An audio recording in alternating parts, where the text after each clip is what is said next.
Liza!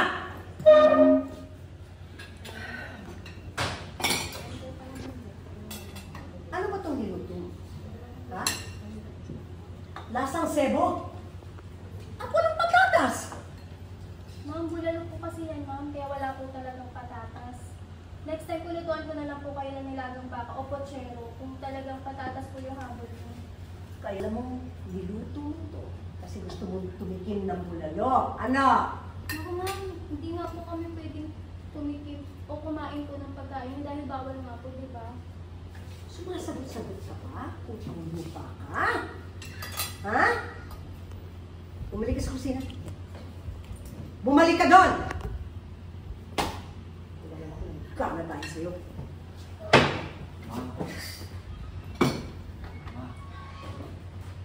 Hindi mo naman ganun yung kasambahay natin. Baka layasan naman tayo. Ayaw kayo magpagtingin. Sige lang ka, ma. Sige. Ako talagang papayain mo. Hmm? Gabriela, pagsabihan mo yung asawa mo, ha? Na matutong rumispeto. Ma, can you calm down? If you really don't like the food, then we can just let it out.